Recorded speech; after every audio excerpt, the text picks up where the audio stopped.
A service of KIBMradio.com, the Internet's home for an all-old-time radio.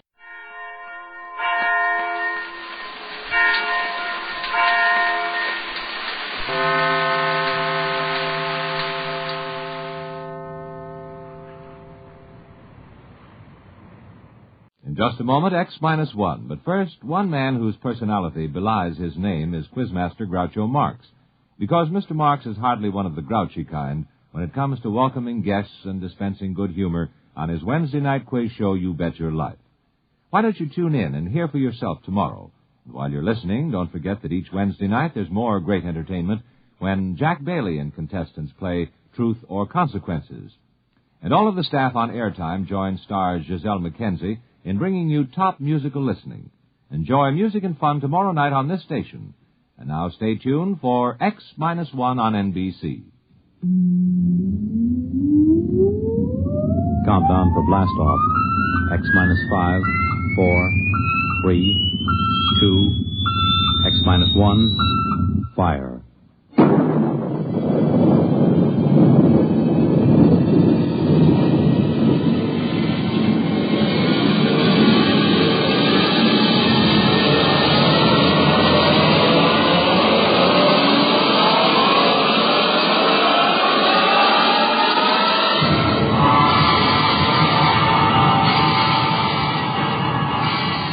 From the far horizons of the unknown come transcribed tales of new dimensions in time and space.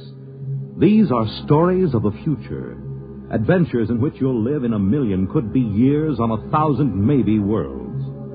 The National Broadcasting Company, in cooperation with Galaxy Science Fiction Magazine, presents X-1.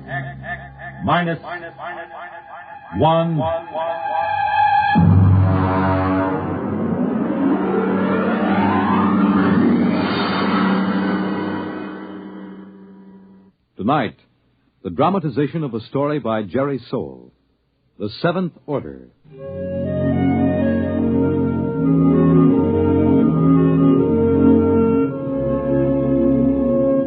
Brentwood, Illinois, would have been just about like any other average community of 10,000 had it not been for Presser College, one of the country's finest small institutions of learning. Its residents were used to the pranks, the hazings, and the practical jokes of the students.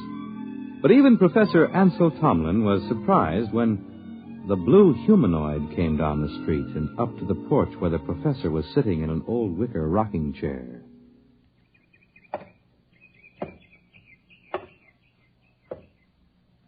Pardon me. Of course. You are Professor Ansel Tomlin. Yes, and you, I take it, are somebody from one of my psychology classes dressed up as a sort of a robot. No. I am George of Xanthar. Who? I am here to learn all I possibly can learn of the planet Earth and its inhabitants. Less than 10 minutes ago, I landed not far from here in a spaceship, which I subsequently blew up and destroyed. Now, let me explain. I am Tomlin of Brentwood. Less than 10 minutes ago, I was sitting on my porch peacefully marking exam papers. I intend to resume right now. Helen, would you get the phone? It is your wife's sister calling with reference to the explosion of my spaceship. Sure it is. She merely wants to ascertain that your family was not affected. Listen, George, be a good fellow and... Oh, my... Well, don't be alarmed, dear. It's a fraternity initiation or something. Oh, well, it does look like the real thing. Oh, did you know there was an explosion outside of town?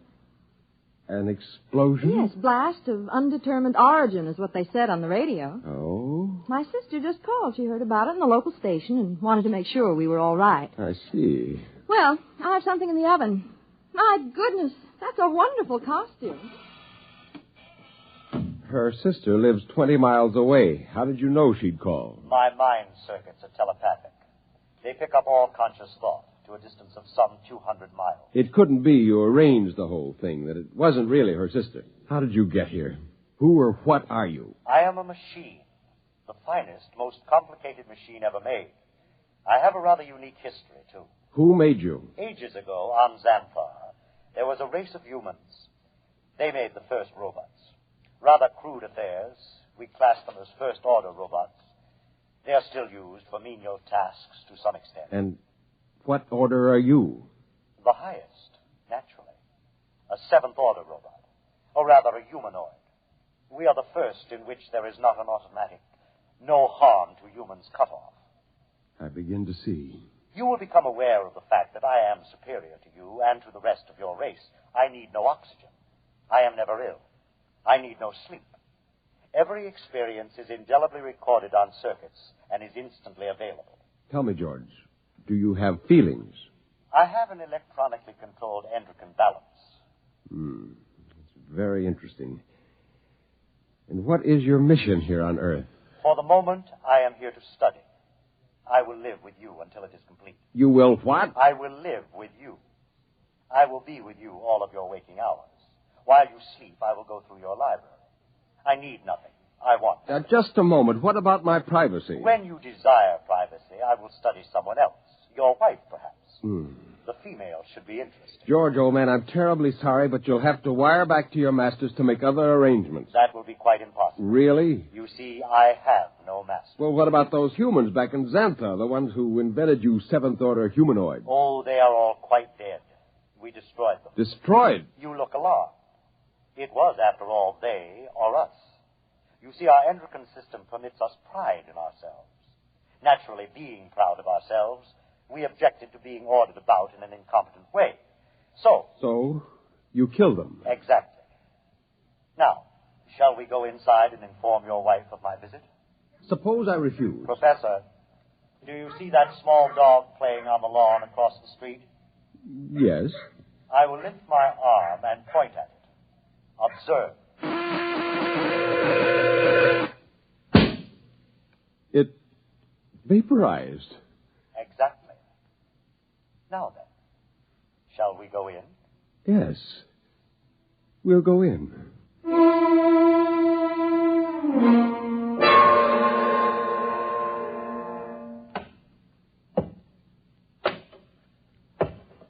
Oh, there you are. I see you brought your friend. Helen, this is George. George of Xanthar. George is a machine. Well, anybody can see that. It's the most convincing costume I ever saw. Helen, it isn't a costume. No? No. He's really a machine. Oh. He's staying with us, What? whether we like it or not. Well, really, Angel. We have no choice. I am a seventh-order humanoid. I detect that your mind does not comprehend. I am here as an advanced scout for my race. After we establish a station here on Earth... I don't like this. Now, would you be kind enough to leave my house, young man? You are very slow to comprehend. I comprehend that I have a lot to do, and I'd appreciate it if you leave. Otherwise, I'm going to call the police. You may call anyone you choose, Mrs. Thomas. I'll have you arrested. I assure you I can detect your intention long before you have time to do me any harm. Well, we'll just see about this. Hello? Get me the police. Helen, it's useless. I can follow the call through the phone wire. Captain Townsend will answer. Captain Townsend. Captain, I want to report a robot. A what? A thing. It won't leave my house. Who is this? I'm Mrs. Tomlin, Professor Ansel Tomlin's wife, 44 Crescent Road. I'll send the car over. Now we'll see.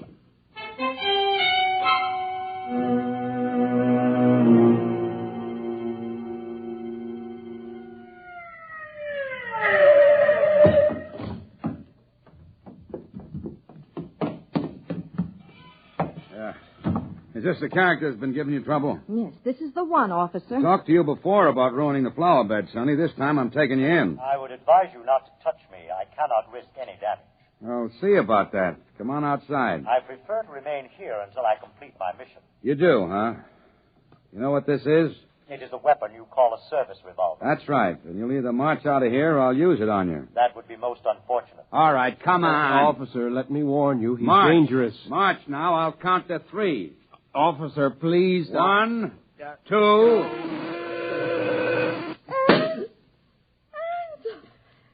Oh, no. I regret it, but he was actually going to pull the trigger. Only to frighten me. But I cannot risk damage. He might have miscalculated and struck me with a bullet. And so I'm frightened. There is no need for fear. You have only to accept the fact that the Seventh Order is coming to operate the planet for your benefit. And so... Helen, there's no use trying to do anything just yet. Go next door to Mrs. Coleman. Tell her what's happened. I'll talk to George. Oh, but I don't... Please, Helen? Well, all right. Do you really think that you, a single robot, can conquer the Earth and make its people do your bidding? I can. Suppose it were demonstrated to you that you could not, that you could be destroyed. If that were so, I would naturally report that this planet is unfit for development by the Seventh Order. Well, you know they'll have you taken into custody for killing the officer. I cannot permit it. There will be needless slaughter. Unless you can convince your people it is useless to attack me. Will you let me try? I have no desire to prevent you. Go ahead.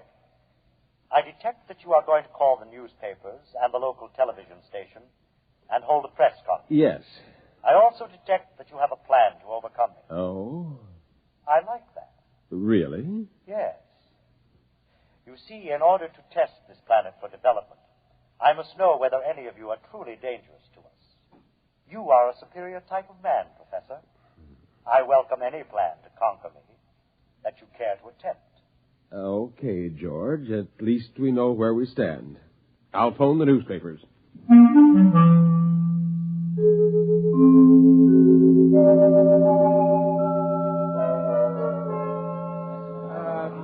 Quiet! Quiet, please! Quiet!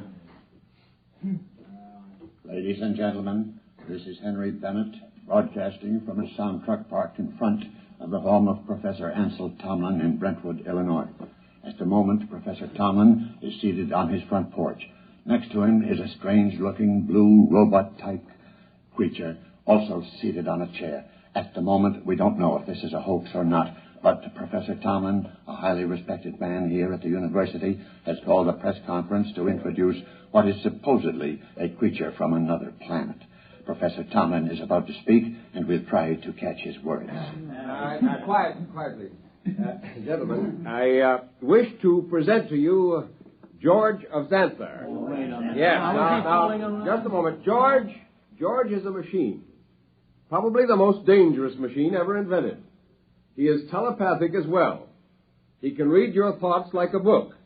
He knows exactly what each of you is thinking at this very instant. Professor! Yes?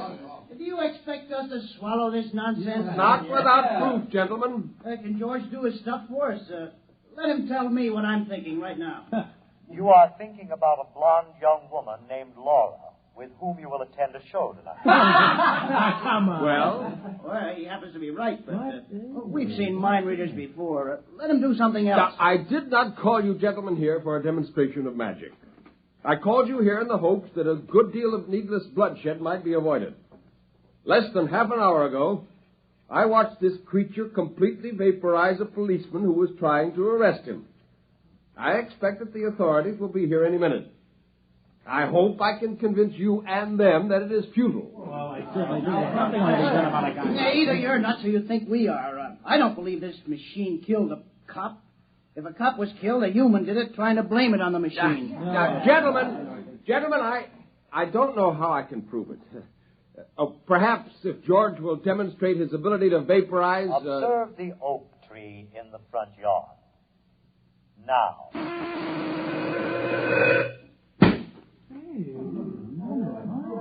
Now, do you see? I see, but I don't believe it. Boys, this is some kind of mass hypnotism. Maybe the tree was rigged up in advance. I swear to you that... George of Xanthar is all he's cracked up to be. Let's see what he does when I toss a rock at him. Now, don't be a fool. Here goes, George! Stop him! I warned you. I tried to warn you. Okay, everybody stand back. Stand back. Charlie, get an automatic rifle set up. Check, Chief. Professor, I advise you to step away from that kid. Captain, for your own sake, don't try anything. Step away, Professor. Very well, but I warn you. Okay, now don't fire till I'm ready, boys. Right. Now then, George of What's-This, we don't know who's inside that tin suit, but I'm giving you just 10 seconds to come out. Captain, Hey, you're wanted on suspicion of murder. Now come out. All right, boys.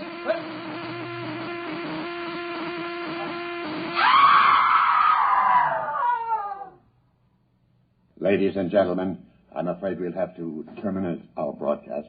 What started out as a good-natured hoax or publicity stunt has turned into a bloody massacre. as the bodies of some 6 policemen on the lawn of Professor Tomlin's home will attest. I don't know exactly what is happening here, but I can say this: George of Xanthar is no hoax. He or it is the spearhead of a race from outer space that's come to conquer the Earth.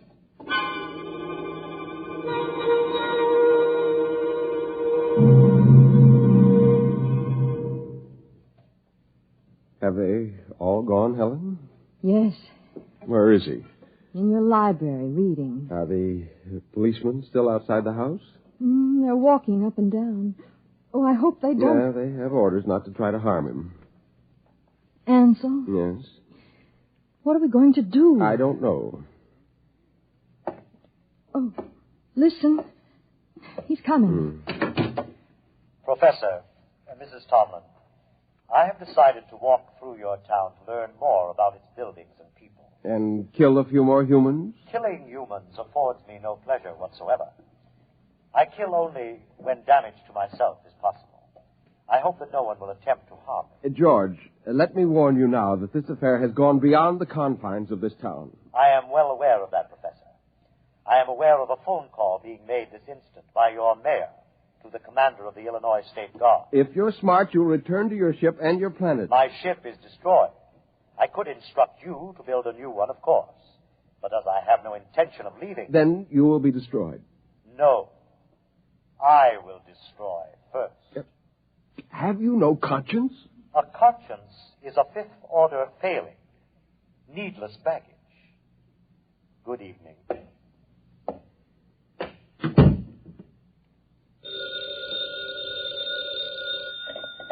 Hello, Professor Tomlin. Yes. Yes, I will. Who was it? The mayor and the chief of police have called a meeting of the citizens of Brentwood at the college gymnasium tonight. Ansel, you're not going. I must. But no... Helen, there's much more at stake here than my life or yours. Civilization itself depends upon our standing up to this machine. I'm going to the meeting.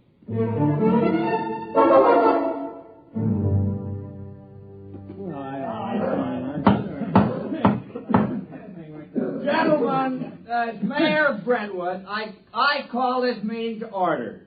As you know, there is loose in our city a being with one purpose: to prepare it for conquest by similar beings. I think Professor Tomlin can tell us most about this being. Well, if we could determine the source of George's power, he might be overcome. He is obviously vulnerable to force, such as a speeding bullet if it hit the right spot. However, he has the ability to read intent long before the commission of an act. He is probably listening to me now, even though he may be far away. Now, Mr. Mayor, why not track him down and all attack at once? Some of us would probably die, but he couldn't strike us all dead at once. Gentlemen, this humanoid is able to keep track of several hundred things simultaneously. As a matter of fact... Gentlemen.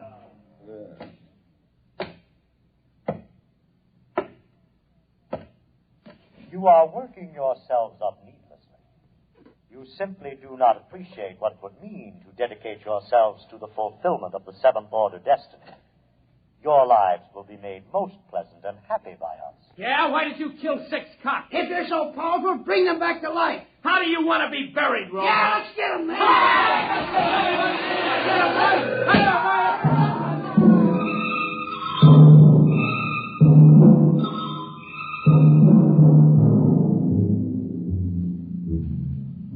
And eyewitnesses report that in the end, when all were gone, George of Xanthar stood alone on the platform of the gymnasium. There was no movement except the twitching of the dead and those trampled by the crowd. Among the survivors was Professor Ansel Tomlin, who originally... Well, that's that. What next? I don't know, Helen. I don't know. Oh, well, what's that? Sounds like an air raid alert. That's peculiar. They didn't announce it. Turn on the radio. Hurry. We interrupt to bring you a special message. All residents of Brentwood are advised to go to their basements or convenient bomb shelters. The governor has announced that units of the National Guard have managed to corner the robot, George of Xanthar, in the town square. Tanks and mortars will be used in an attempt to destroy the creature. Again, Go to your nearest bomb shelter. Oh, They'll never be able to destroy him. Well, where are you going? Up to the roof. The roof? I can see the square from there. Well, I'm coming with you. Just as you like.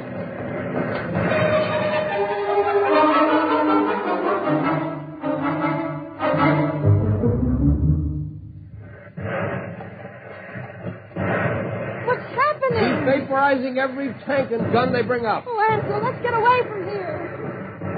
Oh, what's that? Those are Army jets. We'll see how effective he is now. Oh, good Lord, a whole squadron up in smoke. It's no use. Can't you see? It's no use. Ansel, come inside, please. Oh, very well. Oh, if only there was something we could do to tell Not him. as long as he can read our every conscious thought before we can act. What is it? Our every conscious thought. I wonder if... What is it, Nothing. Ansel? Nothing, Helen.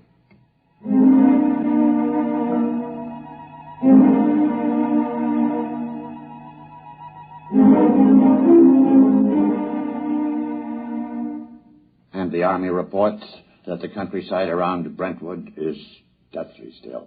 The blue humanoid, George of Xanthar, is still standing in the middle of the town square, where he's been standing for 3 days now. We'll keep you informed of developments. The military urges everyone to keep calm and go about your business as usual. There is no danger to anyone who is not attacking the humanoid. No danger. He wants to keep more of them from landing. Ansel, are you going to sit there with your head in your hands forever? Well, come have some dinner. Ansel? No, it might work. Where are you going? Washington. What? I'm going to Washington. Would you be good enough to pack my overnight bag? I can catch a plane out of Chicago in about 2 hours. But why? What for? I'm going to talk to the Pentagon. What do you tell them? I'm going to tell them to surrender to George of Xanthar.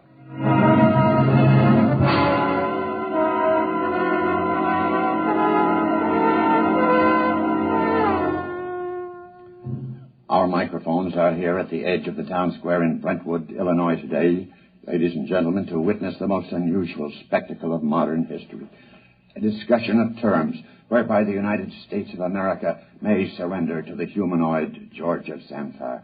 For the occasion, an honor guard of 22 servicemen from all branches and all parts of the country has been chosen. In just a moment, the honor guard will accompany General of the Army's Walter Pitt, who will discuss the surrender.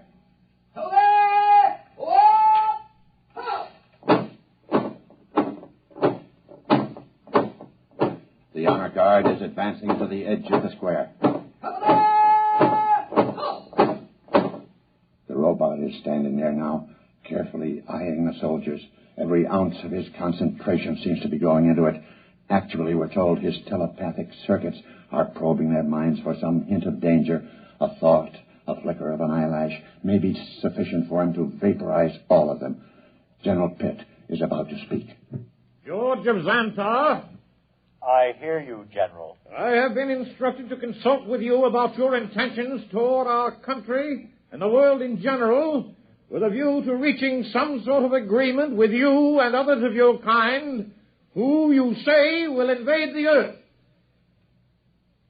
May I approach? One moment. I perceive no intent to harm me.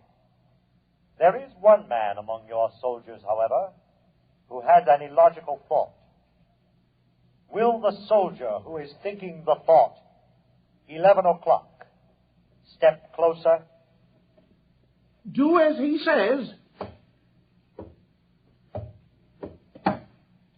Does 11 o'clock mean anything to you, soldier? No, sir. It's running through my mind, but it don't mean a thing to me. My examination of your thoughts tells me you speak the truth. Very well. We will proceed with the talk. Ladies and gentlemen, it's a tense moment. The general and the humanoid are discussing terms. The soldier who was questioned about the thought, 11 o'clock, has stepped back into the ranks and is holding his rifle at attention like the others. I perceive it's now 10:59 a.m. If there is any significance to the thought about which the soldier was questioned, we'll know in 1 minute. We of Xanthar, gentlemen, would not want to improve a planet which could not be educated and would continually oppose our program. Therefore, I am glad to see your willingness to discuss. After my message goes out, there will be a landing party on Earth within a few days.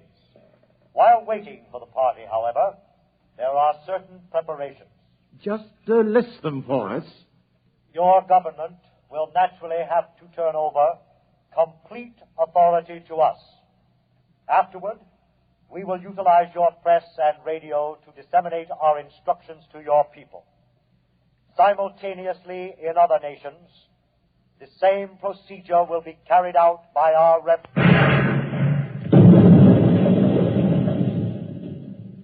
Ladies and gentlemen, it's happened at exactly 11 a.m. 10 soldiers in the honor guard instantaneously fired their weapons into George of Xanthar.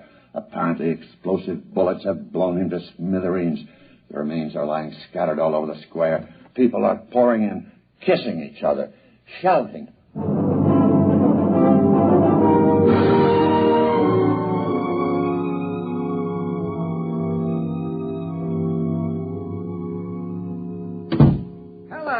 Ansel, you're home. Yeah. Oh, you've heard the news. Isn't it wonderful? Wonderful, really wonderful. I'm sorry I couldn't come home sooner. It would have spoiled my whole plan if I got within telepathic range. Your plan? Yes. But what? How? Just a matter of simple psychology. Those men in the honor guard. What about them? Did you know any of them? Not exactly, but I did have the job of hypnotizing 10 of them. Hypnotized? That's right. You see, each of those men was hypnotized. And while he was under, we planted a post-hypnotic suggestion, namely, to fire at George of Xanthar when a soldier named Charlie started to cough. Charlie was told to cough at 11 o'clock. Before we released them from hypnosis, we told them to erase everything from their conscious memories. I was staking everything in the hope that George could only tune in on the conscious mind, not the subconscious, and it worked. Yeah, there was nothing to be reached by George's prying mind, so he never knew what was going to happen. At 11 o'clock, the soldier named Charlie coughed. The men raised their guns and fired. And that was the end of George of Xanthar. Now, if you don't mind, I've got some exam papers to mark.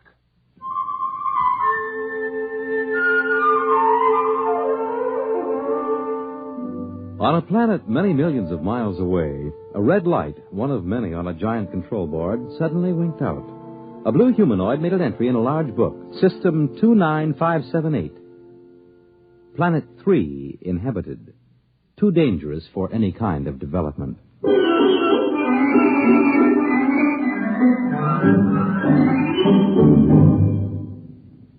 You have just heard X-1, presented by the National Broadcasting Company in cooperation with Galaxy Science Fiction Magazine, which this month features the Alan Cogan story titled In the Cards. It was one thing to safeguard the future, but something else to see someone you love cry in terror 2 years from now. Galaxy Magazine on your newsstand today.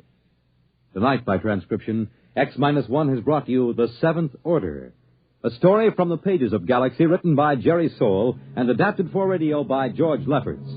Featured in the cast were James Monks, Nelson Olmsted, Kate Wilkinson, James Rafferty, Dick Hamilton, Reese Taylor, Jim Stevens, Robert Hastings, Wayne Chappelle.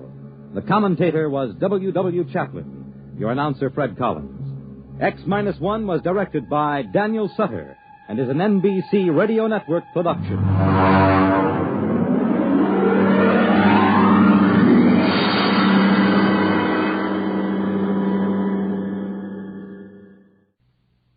The Wonderful World of Robert Benchley on Biography and Sound tonight on NBC Radio. At last, the Gregory party have escaped from the magic island of Euclidia. After searching around the world 14 years for her little daughter Joan, Mrs. Gregory found her on the magic island, a weird colony of brilliant though mad scientists. Mrs. Gregory's yacht was captured and held at the island with Captain Bradford, Jerry Hall, and the crew all prisoners. Then another boat with Johnson, trusted employee of Mrs. Gregory in command, attempted to rescue them, and this boat was also captured. Through the efforts of Jerry and Joan, most of the island machinery was disabled, and the party escaped just after dark. It is only a few minutes since the powerful diesel-motored cruiser swept away from the island, And Mrs. Gregory, Captain Tex Bradford, Jerry Hall, and Joan Gregory talk it over in the radio cabin. I'm quite all right now, Mother dear. Now, Joan, your feet are terribly cut up from climbing that concrete chute, and you're dripping wet. Please come into my cabin and put on some dry clothes. Your mother's right, Joan. Take her in, Pat, and dress those feet a little. Then with some warm, dry clothes on, she can come back here and we'll compare notes. That's right, Joan. You'd better go in and change your clothes. Very well, Jerry, if you say so. See there, Mrs. Gregory? She does just what I tell her. I can't really blame her for that, Jerry. You and Joan certainly proved you could take care of yourselves when you got us off that mad island. Come, Joan, dear. We'll only be a moment. Hurry back, Joan. Oh, busted, we can't tell our story pretty soon. Oh, we will hurry, Jerry. Gee, Tex, Joan's a swell girl. I wish you could have seen her climbing up that concrete thing we had to crawl through for 50 feet. Yes, I can see your feet now, kid. And I've got a pretty good idea what it must have been like. We'll just put a little dressing on. Oh, my feet are all right. Well, maybe, but they'll be mighty sore tomorrow when the excitement is all over. Now, just sit still and let me fix you up. Oh, well, all right. Gee, but we sure saw things and did things on that funny island. Why, when we were down there, and ouch! Thought those feet weren't sore. Well, maybe they are. Oh, maybe they're a little tender. Yes, I thought so. Now, I'll have this dressing on in a minute. And that salve will help a lot. Then you get into some dry clothes. Oh, golly whiskers. I don't need any dry clothes. Yes, you do. Now, that'll hold those feet for a while. Now, you get over there and put on that old sweater and pair of pants of mine. They may not fit any too well, but they'll be dry anyhow. Okay, Tex. I guess that would be smart. I'm going to try and raise Johnson and tell him we're away from the island and free to talk now. From what you and Joan said about conditions on the island, we ought to be safe from any danger of pursuit for several hours. Well, I'll keep wrapping these pants of yours around me. Maybe I'll find some way to get them tied off so they'll stay up. All right, son. Now I'll try for Johnson. J24Y. Calling J12C. Captain Bradford on J24Y to Johnson. Hello, Johnson. Hello, J12C. Trying to save my power. Call me if you're getting this signal. J24Y to J12C. He doesn't answer very fast. Well, I don't know what kind of set he's got to work with on that boat he's on now. Probably a freighter with a regular radio operator, and he'll call Johnson to the mic when he gets a chance. Here we are again. Yes, and do I not look nice in Mother's dress? Oh, you're a knockout, Joan. Oh, Jerry, you look so funny. Oh, they're the captain's pants. You made me put them on. Oh, they look all right, Jerry. Yeah, they must. Don't worry about the looks, Jerry. They're warm and dry, and if you don't have to run very fast, I guess they'll stay on. Well, golly whisker. Now, Jerry, do not be angry. You look very nice to me. And a baby? Oh, Jerry, how often have I told you that you are not a baby. Oh, I know. That sounds natural. And now that we have a few minutes with nothing to do but wait and see how far our fuel will carry us, suppose we try to straighten out some of the things which happened to us. Well, Jerry and I can tell our experiences very quickly, but first we would like to hear what happened to you and the captain while we were down inside the island. Yeah, when Joan and I left the yacht, you were just transferring the stuff to this boat. Well, we completed the transfer through the holes in the hulls of the two boats and waited on the yacht until it was dark. Then we all went into the radio cabin. It was lined with Euclidean cloth, remember? It was perfectly soundproof. Yeah, we know that. But how did you get from the yacht to this boat when the time came? Well, we knew that the Euclideans would have a guard on the pier watching the yacht. And we were afraid they knew that you two were down inside the island. So we tried to make it appear you were on the yacht. They knew where Jerry and I were most of the time. Though the alarm gong did ring frantically from one level to another as they tried to locate us when we were escaping. There, Tex, didn't I tell you those bells meant they were chasing Jerry and Joan from one level to another? Looks like you were right, Pat. Well, we knew we had to get on this boat to make our escape. And so when it was dark, we cut through the floor of the radio cabin and went down into the hold and transferred to the other boat, this boat, through those holes. Then we waited for word from you kids. Oh, and you took the yacht radio with you down into the hull of this boat, didn't you? And those homing pigeons. Yes, Jerry. We waited and waited. Then we heard the signal to submerge the island, and two Euclidean guards came aboard the yacht. Fortunately, they didn't look into any cabin or try to speak to anybody. They simply went to the rail and cut the lines which lashed the two boats together. Gee, that was slick, Tex. And you were ready, listening with the radio hot, when Joan and I sent the message to Johnson from the island radio room. Right, Jerry. You and Mother did it all very cleverly, Captain Tex. We only did the natural thing, dear. In fact, the only thing. We didn't have much choice about our activities. Now, you two tell us what happened to you. Well, when we left here, we went down inside Hey, wait a minute. One at a time. Well, thank you, Jerry. We went down inside the island and we... golly whiskers. I think we'd better referee this thing, Pat. Looks like it might expedite matters. Suppose you start, Joan. Yes, Mother. As you know, Jerry and I had 2 of the 300-second ray guns, which I had taken from the commander when gas put the Euclideans in the laboratory to sleep. So we felt reasonably safe. But the problem was how to get down inside the island without exciting suspicion, as we knew the Euclidean guard in the voice control chamber on the surface was hearing everything we said as we walked across the island.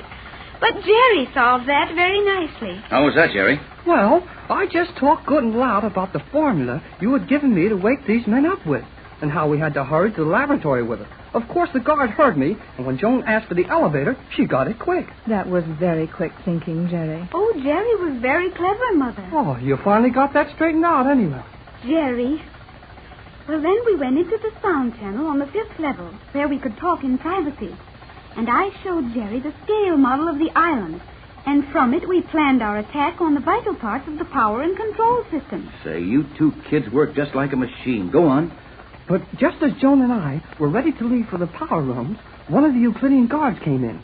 Joan fired her ray gun like she'd shot me, and I fell down.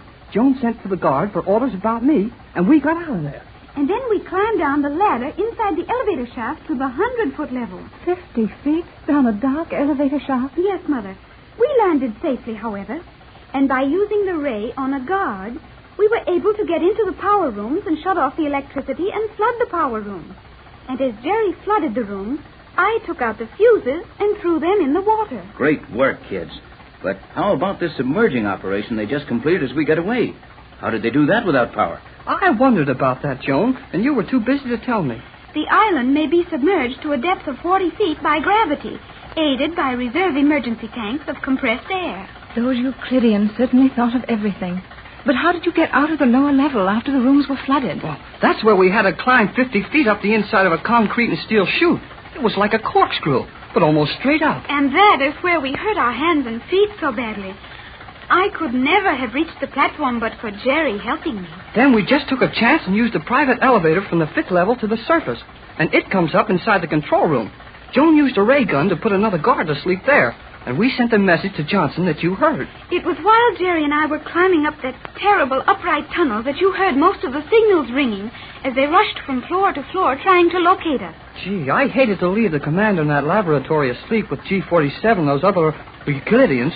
But Joan figured she would be safe there. And when we came back to take over the island, we could rescue her. She sure did a big thing when she let herself be put to sleep so we could escape. Yes, you bet she did. And we'll see that she's taken care of one of these days. Just as we'll take care of everybody on that island who wants to lead a decent life in our world. I think it's only G-47 and a few of his assistants who are really criminals. The rest are merely prisoners, doing the bidding of the scientists. That is true, Mother. The prisoner we brought from the control room is one of the scientists, however. One of the chief electrical engineers. And he is very dangerous and clever. Gee, have you got him locked up good, Tex? Locked up and guarded. The skipper and McLeod will handle him without any trouble. Well, that is the end of our story, I think, Captain. No, it isn't, Joan. It's only the beginning. We've got to know a lot about that island before we consider ourselves safely away. Yes, Joan, dear. For one thing, how long will the island remain submerged and more or less helpless? That will depend greatly on how long the captain's formula will keep them asleep. What if help doesn't arrive right away? I mean, what if we're without fuel and have to depend on what little way we can make with our makeshift sail? How much time will we have before the Euclideans will send a submarine or an airplane out after us? I think not later than daylight, even with most of the scientists asleep. Can they pump out those lower chambers and raise the island again that soon? Oh, yes, Captain. If any of the men left active understand it, and they undoubtedly will. You see, they carry enough reserve compressed air to drive the water out and raise the island without any electricity. Golly, whiskers. Then we may not be doing so good after all. Johnson to J24Y. Quiet, everybody, now. Hello, Johnson. Bradford. We're safely off the island, but short of fuel. Go ahead. Running for Los Angeles. Our fuel supply nearly exhausted. Left lighted buoy on your course. We'll rush other aid as soon as possible. Give further news later. That's all. Hold your set on 6 meters. Better for this receiver. Sorry. That's all. Gee, he's not much help. Oh, Mother, what will we do now? Now, steady, kids, till I work this out. Johnson said 6 meters. He knows this set it weak at 6 meters. Something. Text. Code. Try every 6th letter. The 6 is with some good reason. Right, Pat. Every 6th letter. Fuel. Buoy. Other. Farther. Gee, that means he left a lighted buoy on our course with an oil drum tied to it. And that other farther means he's leaving lighted oil drums all along our course. Oh, that Johnson is a wonderful man. You bet he is. And we'll be a lot of miles from Euclidia at daylight.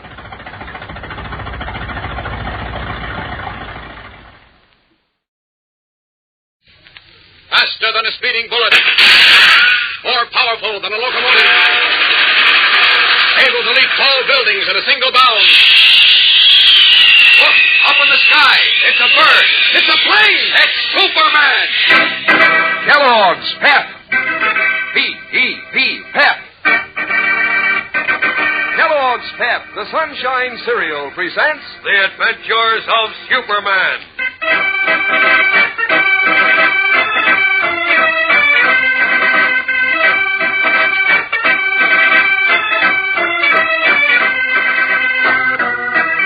Today, Superman returns to his office to find Perry White, Lois Lane, and Beanie Martin helplessly standing by as Jimmy Olsen perilously dangles from a huge clock 25 stories above the street.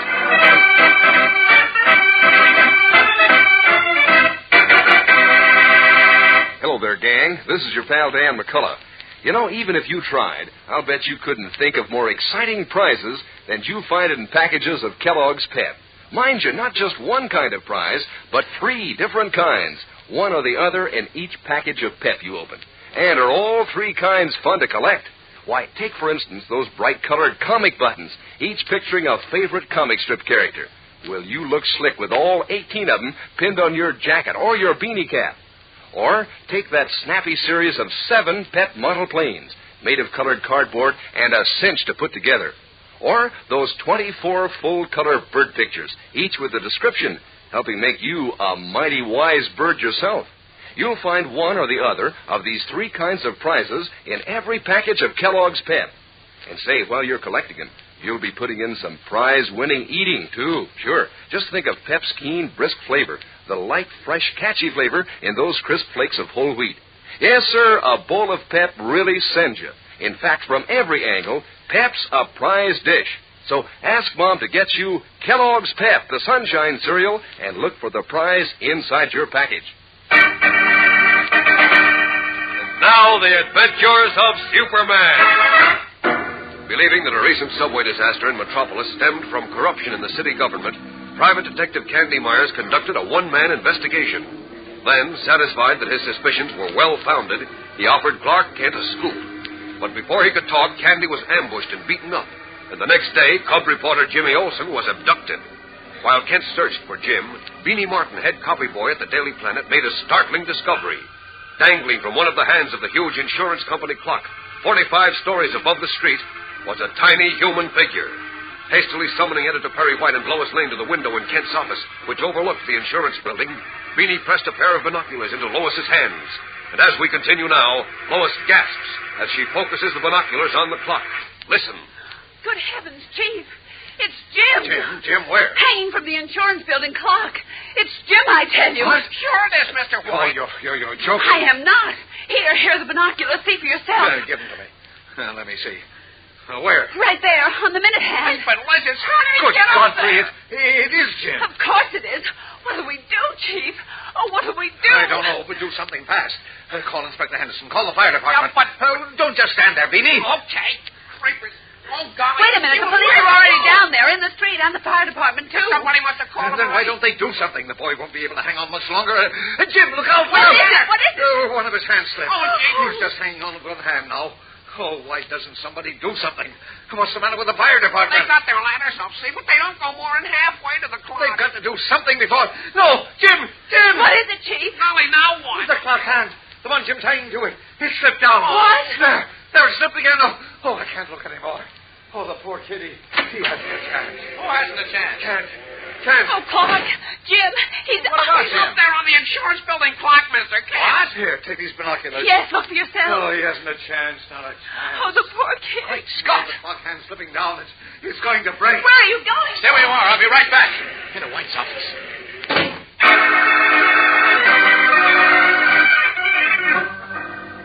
Thank goodness nobody's in here. This is a job for Superman. Now, out of these clothes fast. Yeah. How in the world did Jim ever get up there? Uh-oh. That clock hand's breaking. Jim's falling. Out through the window. Away!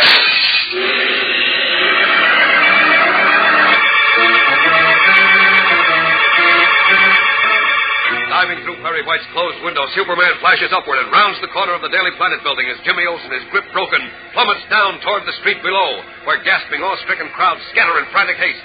Twisting and whirling, he falls halfway to the street when suddenly a streak of red and blue cleaves through the air like a meteoric arrow. Grasps the falling boy as lightly as a feather and rockets upward with him again to disappear through Editor White's shattered window in the Daily Planet.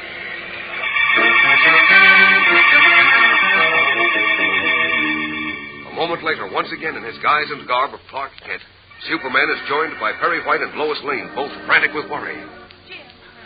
Jimmy, you all right? Jimmy, speak to me. Sure, I'm okay, Miss Lane. I guess. Oh, thank heaven. No, that's Thank fine. goodness. And now, young man, since you have succeeded in scaring us nearly out of our wits, perhaps you'll tell us what in thunder you were doing up there on that clock. But to tell you the truth, Chief, I don't know. You don't know? What do you mean? What do you mean, Jim? How did you get up there? I don't know, Mr. Kent. Honest, I don't. You don't. Now, look here. Just a moment, Chief. He's been through a pretty shocking experience, so let's take it easy with him. All right, Jim, suppose you start at the beginning now and tell us what happened. You'll probably remember the rest of it as you go along. Oh, okay, I'll try. Let's see. I remember those guys grabbing me at the subway cave-in when I was with Miss Lane. Oh, did you find out who they were? No. All I know is they threw me into their car and drove a little way. I couldn't see where. I was down on the bottom of the car. Yes? Then I heard one of them say, "We'll teach the little punk to mind his own business." Right after that, something hit me behind the ear. Good heavens. That's all I really remember. The rest is like a hazy dream. Except, I kind of remember picking myself up in the park. In the park? Yeah, that's right. You must have thrown him out of the car in the park. Go on, Jim. Yeah. Well, everything was misty, like in a fog. The only thing I seemed to see clearly was the clock on the insurance building. It was kind of shining. From the reflection of the sun, I suppose. Then what, Jim? Well, it kind of registered I had to go that way. Toward the clock, I mean. Uh-huh. I guess I realized that was the way to the office, and it was the funniest thing. After a while, I couldn't see anything but the clock. Of course, you poor kid. You're obviously only half conscious. I guess so. I didn't really know what I was doing. Something just kept telling me I had to get to the clock, and that's all I remember till I woke up and found I was on the clock, hanging on to one of the hands. Good grief. But how did you get up there? You must remember that. No, I don't remember that, Mr. Kent. Oh, that's impossible. You must have... There's only one way you could have got up there. You probably took the elevator to the top floor and climbed out of a window, probably in a stair hall. There's a very narrow ledge there, not more than 6 inches wide. And you must have made your way along it till you got to the clock. A 6-inch ledge, 45 stories above the street. Don't remind me about it, Miss Lane. But why? Why did he do it?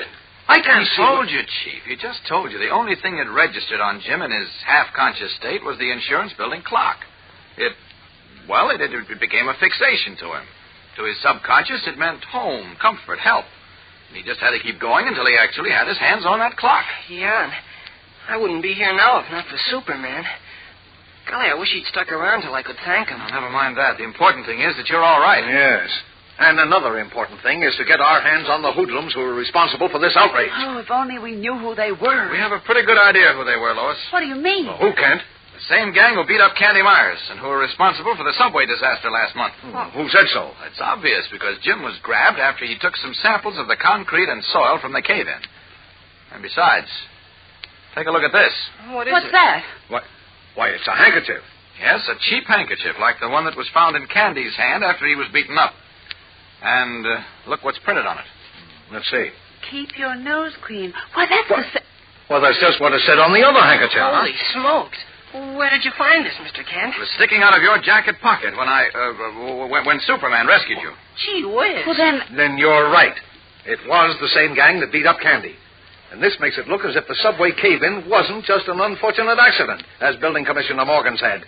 Something must have been wrong. And Morgan is afraid the public will find out about it. And Morgan must be... No, wait, Chief. The real criminal is someone else. So what do you mean? Mr. Kent? Well, I don't want to name him unless I'm absolutely sure and until I have the goods on him. But I'll tell you this much. Unless we get him dead to rights and get him fast, that subway disaster last month is only peanuts to what might happen in Metropolis. What do you mean, Clark? What are you talking about, Kent? Come on. Please, don't insist, Chief. I tell you, I'd rather not name him yet. Because if I did, well, I might endanger you and Lois. Me and Lois? What are you talking about, Later, Clark? Lois, later. Right now, Mr. White and I are going places. Get your hat, Chief. Oh, what for? Where are we going? To get the goods on the man responsible for the subway cave-in, for beating up Candy Myers, and for almost causing Jim to lose his life. But, Kent... Come on, will you? I told you, unless we move fast, what's happened so far is nothing compared to what might happen. So grab your hat and let's go. Taking Perry White's arm, Clark Kent fairly propels him from the office. We'll continue with today's exciting episode in a moment, so stand by. You know, the mothers of all the gang sure are being stampeded for Kellogg's Pep these summer mornings. Of course, that's true any time of the year, but a dish of those crisp, light golden flakes of Pep is so downright inviting, so refreshing and delicious that, well, it's a specially slick treat for vacation breakfasts. Yes, sir, with a bowl of Pep always waiting for you, you can be looking forward to that catchy full wheat Pep flavor from the first moment you wake up. So it's no wonder you're rushing Mom for Kellogg's Pep. And besides, you fellows and girls are going overboard for those keen Pep prizes. 3 different kinds of prizes, one or the other in every Pep package. For instance, those swell-colored cardboard models of fighting planes. You're really sharp when you've collected all 7 model planes in the series. Or maybe you're collecting Pep's 24 full-color bird pictures with a description on the reverse side to help you identify these birds anywhere. And say, how you coming with your set of 18 comic buttons with comic strip characters to pin on your beanie cap or your jacket? Don't let any of the gang beat you at collecting all 3 kinds of Pep prizes. Ask Mom to get you a supply of Kellogg's Pep, the Sunshine cereal. Clark Kent and Editor Perry White have just arrived at the scene of the recent subway disaster where they find the cave-in is boarded over, with traffic already running over the heavy planking. 2 men are just about to mount to the seat of a huge steam shovel, which has been moved to the curb. Uh-oh. This looks bad, Chief. What is? What are you talking about, Kent? I wish you'd tell me why you dragged me out here. I told you to get the evidence against the man who's responsible for the subway cave-in and who beat up Candy and Jim. What evidence? The evidence that was in the caved-in tube. But it's all gone now. The tube is as clean as a whistle. Well, now what do we do, Chief? How are we going to trap the rat behind all this before something much worse happens?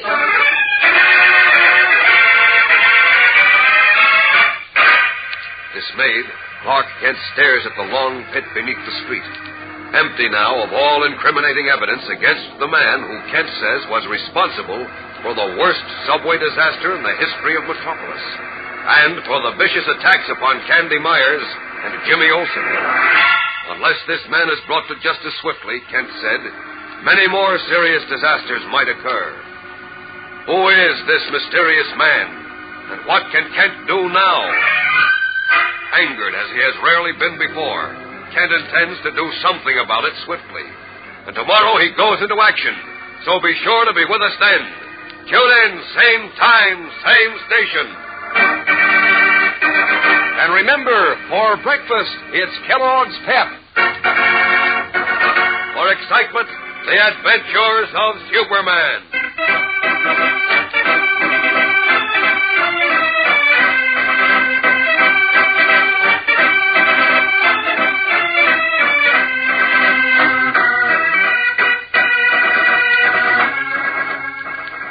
Superman is a copyrighted feature appearing in Superman DC comic magazines and is brought to you Monday through Friday at the same time by Kellogg's Pep, the Sunshine cereal.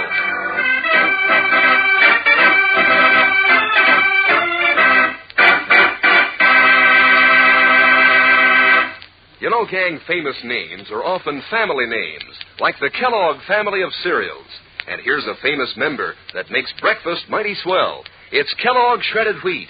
Full ripe whole wheat made into tender, plump biscuits that fit your bowl. Toasted just right, too, for crispness and natural nut-sweet flavor.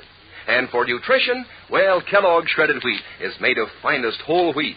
Mom likes that, and the economy of 15. 15 biscuits in every package. Remind Mom to get Kellogg shredded wheat. And be sure to be with us tomorrow for the thrilling adventures of Superman. This is the Mutual Broadcasting System.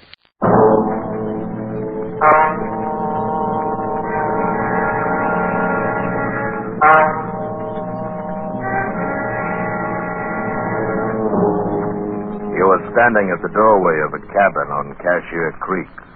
Up on the ridge, the bloodhounds have caught your scent. And between you and a fortune, between you and escape, yawn the white jaws of a deadly cottonmouth.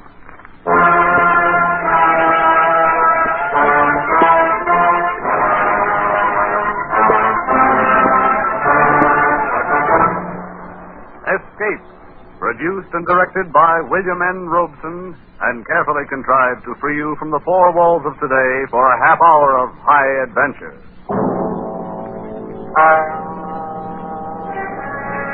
Tonight we escape to the worn-out acres of a poor white trash farmer somewhere in the southern mountains. In Irvin S. Cobb's great tale of vengeance, Snake Doctor.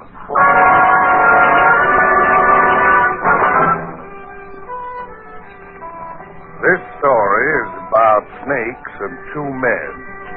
One man was afraid of snakes and the other wasn't. The one who wasn't was known along Cashier Creek as Snake Doctor. His cabin was near the creek bottom land where there's a powerful lot of cottonmouths. And he earned his meager living by rendering down their soft fat, bottling the oil, and selling it. For everyone knew there was no remedy for rheumatism like snake oil.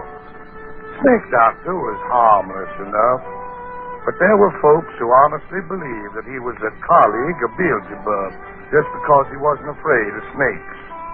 And that's not all they believed about him.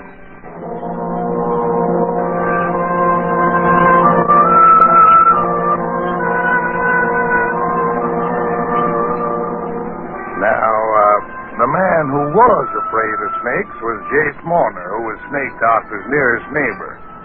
Jace was the kind of man we all know who suspected, feared, and hated anything he didn't understand. And he understood neither Cottonmouth nor the Snake Doctor. In short, Jace was ornery, ignorant, and shiftless. He'd rather shoot squirrels and chop cotton. He'd rather fish than hoe corn.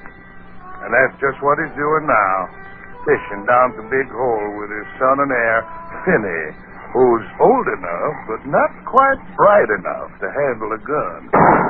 Missed him, doggy. Finney, you blind fool. I told you not... Just in the creek. What? The cottonmouth.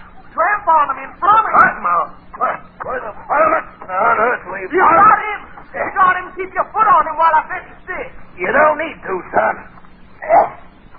Yeah, he's dead. Now, come here. How'd you get anything of that rifle, Pa? I had a bead drawn on him right and I couldn't... You darn fool. Pa. A flame snake whilst I'm fishing. Heck, you were sunning yourself not more than to there from you. How'd you like to get yourself bit? Won't be no fish around here till thunderation after all that racket. Well, come on, let's go home and get us some fiddles.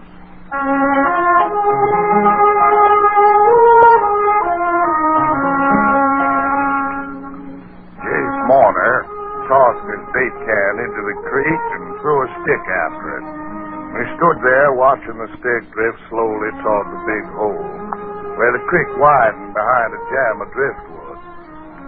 Jake watched as the eddy caught the stick and sucked it beneath the dam. Jake was curious.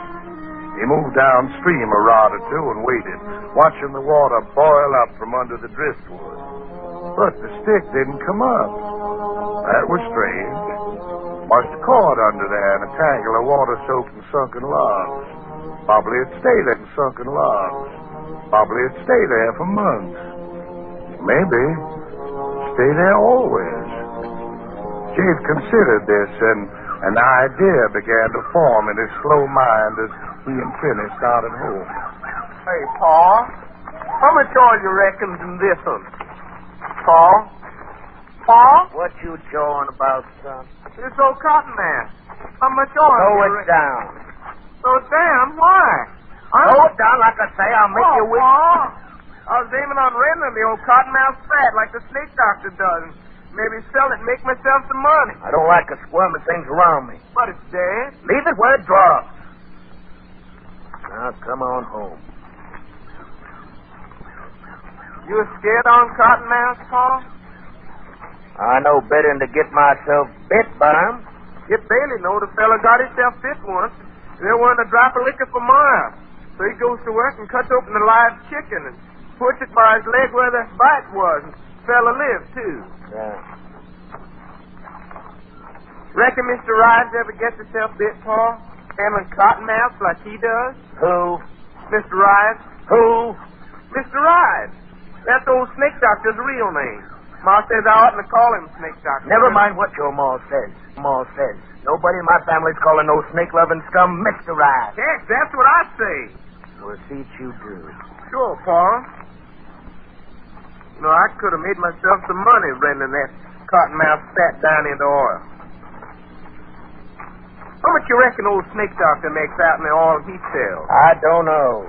Tip Bailey says old snake doctor's got more than $1,000 hid away somewhere in his cabin. More than that, most likely. Cussed old miser don't spend nothing. Ain't got nothing save that old rack-up-bones mare. Tip Bailey says whenever old snake doctor sets foot out in his place, he's got the granddaddy of all cottonmouths he leaves out in the cabin to stand guard on his money. Tip Bailey says you see old snake doctor put him in his pocket. Live cottonmouth. Snake doctor ain't fitting to be alive itself. Oh, Ma says he ain't bad. Says he don't mean nobody harm. Your ma better be careful who she's associating with. She says he don't have good sense. Had the fever too much, she says. You ever been in the snake doctor's cabin, Paul? I don't have nothing more than I have to do with that snake-loving hoodoo. Tip Bailey says you bet wouldn't be no task at all for some no-good poke around in the snake doctor's shack and find all the money and make off with it. Oh, this blame done near rendering me down. Look at my head, full of sweat, Paul. Here, look it. See? Done near gourd full of sweat come off me.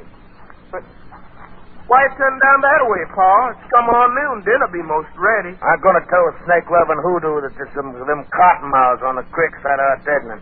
Oh, heck, he knows that. I'm going to tell him he's got my leave to catch him. You don't need to come along if you don't want it. Well, if you're going over to his place, I'd kind of like to see it my own self.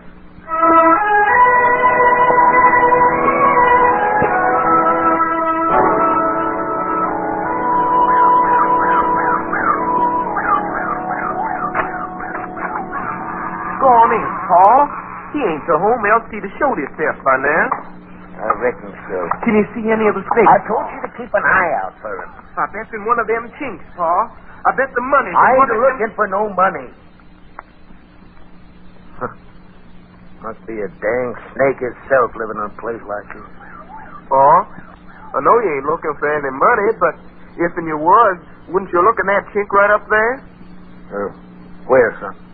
Right there, second log by the fireplace on the right. You see that there hole? Yeah. I reckon I would look up there. Well, since we're here. Might as well see for myself. Oh, I wouldn't be a mite surprised if old Snake's out there. Paul? Somebody's out on the porch. It's the snake doctor. You're looking for something, Chief Mourner?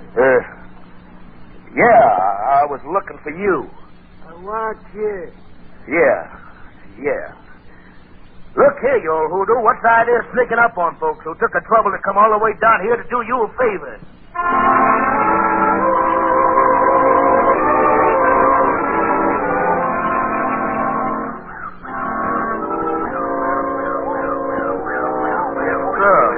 Like as not that old snake doctor had a dang moccasin squirting around in his pocket. We'll see us talking to you, Paul. Did you mind how his eyes was when he come in? Dang, if it wasn't blazing like when you run across a little rabbit or a cat in the dark. Give me out of 10 years growth, dang if it did. And did you mind how I kept looking up at the wall where I said I bet he had money? Between the chinks up it? Huh? Vinny, don't you say nothing to your ma about us being at the snake doctor's place, you understand? Why should I, Just don't. And don't you go nigh it again. Cuss old varmint, you'd have thought we was prowlers the way he acted. Baby, is you out there? Yeah, Ma. Dinner about ready. You pull with your gun? Yeah. Have I time enough for dinner to go down the spring get me some more cold water? And if you turn your trunk, you can. Hurry it up, son. I'm hungry. It's anything, Jay. How you think I can catch fish with Finney firing off my gun at cottonmouths all the time? Ain't this heat more than the body can bear? Yeah. Any cooler but the creek? No. Poor old Miss Ride come by here a spell ago. My knife shook to pieces with a chill. Oh, he come by, did he? Well, did he come in? Just for a minute. Just for a minute. What'd he want? He wanted could have given him something for his ailment. He just about could drag one sour foot for the other. Barely could make it up here from his place.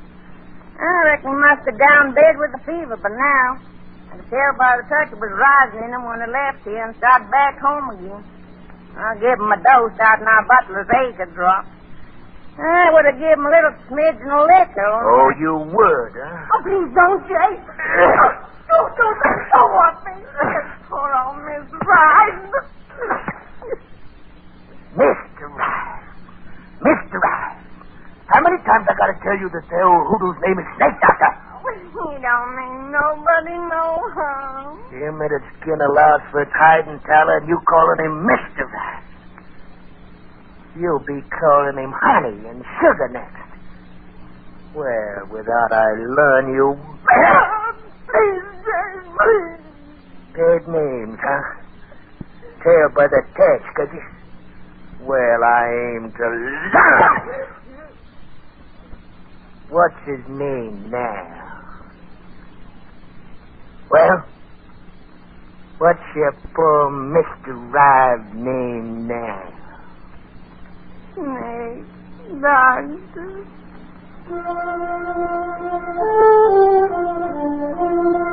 Kizzy Mourner rubbed the ugly red welt on her scrawny arm and gave the frying pan full of sizzling side meat a hopeless nudge. She prayed that the weight of the victuals might take the edge off Jabe's temper. Finney slouched in from the spring and saw the mark on her arm. Pa been whomping you again, Ma? She didn't answer. What'd you do this time? She silently dished up the hardback and cornbread for the two men, and while they sat at the table, she ate on her feet, serving them between bites, as was the custom in the Mourner household.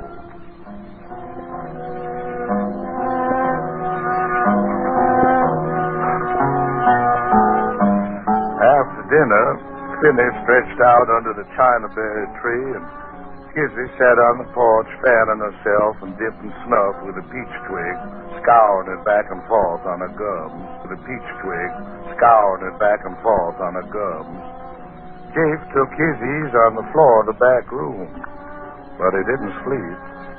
One thing he'd seen that day, and another thing he'd heard. He was adding them together. That stick that had disappeared under the log jam, and the snake doctor's money. It was 4 o'clock before any of them stirred, and then Jabe spoke to his wife for the first time since noon. Where's that there vial of drinking liquor, Kizzy? By the window. You took it out in your pocket after you laid down. I ought to carry a vial of drinking liquor with me, Ma. I might get bit by an old moccasin through his paw wood. Well, you better not let me catch you. You find it, Jay? Just remember, I won't be needing to tote no spirits along with me where I'm going. I wouldn't take no chance, Jay. There's one cottonmouth bite. Cottonmouths all down the slashes, elk along a creek. Well, I'll be this evening up on Bailey's Ridge in the high ground. You fixing to go shooting? I aim to gun me a chance of young squirrels between now and dusk time. Reckon I'll come along, Pa. You're staying here, son. Oh, dang it. Be steaming in the place when the rain comes down. Pa, you might need needing me. You stay here. Oh, Pa. And Kizzy set me up a snack of cold supper on the shelf. Likely I won't get back till it's plumb dark.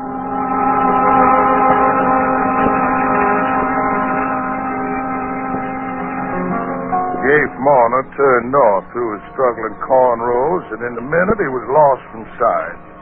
He kept on for nearly a mile until he came to a wild red mulberry tree. Where mulberries are, they're bound to be squirrels. Very neatly, he shot 2 young grays through the head. But Jafe was a master marksman, and unsuspected by any who knew him. Jafe had another quality denied most of his kind. He had an imagination. Today it was in excellent working order. He tied the brain squirrels together and swung them over his shoulder. If needed, they would be his alibi. Then he sat down under a tree a while. Yeah, I got plenty of time. Don't need to get down to Snake Doctor's place till about dusk when he comes out to feed that swayback mare of his. Mr. Ryan.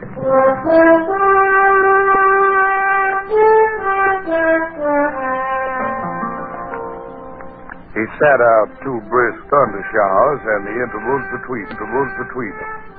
Then he started off in a wide arc down Bailey's Branch along the skirts of Little Cypress Flats to the sunken flats edging Cashier Creek. Took more than an hour careful traveling before he came to his destination, a screen of haw bushes, less than 50 yards behind the Snake Doctor's cabin. No matter how ailing he is, he'll get up and come out to feed that rack-of-bones mare. Mr. Ryan. I'll learn him to go colleaguing around another man's woman. James Marner let his jealousy heat him to a white hatred. At this moment, he was avenging his honor, and thus was spared the embarrassment of admitting to himself that the real reason he was here was the Snake Doctor's money hidden behind the log by the fireplace. The home-wrecking, snake-loving varmint. 10 minutes and I'll chunk him down the big hole in the creek like I did that stick this morning, and he'll go down and never come out. And nobody will miss him. Nobody will know he's gone for leastwise a week, maybe a month. Maybe if I get around to it, I might come back this way someday. Poke around that cabin of his. Jafe Marner's speculations were cut short. The cabin door opened, and a figure stepped out into the growing dusk and walked toward the stable. He saw the Snake Doctor's loppy old straw hat and his dark coat drawn over a pair of hunched, narrow shoulders. At this distance, he couldn't miss. And he didn't. The figure jerked backward and then went face forward. Jafe started for him, and then he stopped. His eyes bugged. His mouth formed a scream that he couldn't utter. His rifle dropped to the ground. He had just killed the Snake Doctor, killed him dead with a .32 caliber slug through the head. And there on his doorsill stood Snake Doctor, whole and sound and staring at him. Jafe Marner, what you done? The scream came at last, but Jafe Marner had seen the devil, the Snake Doctor who arose alive from his bullet-riddled body.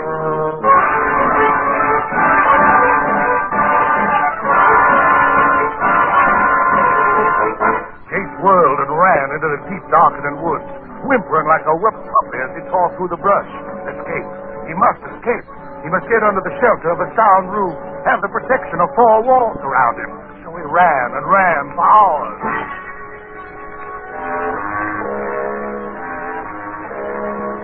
It was close to midnight when he came out on a dirt road a short distance southeast of his destination.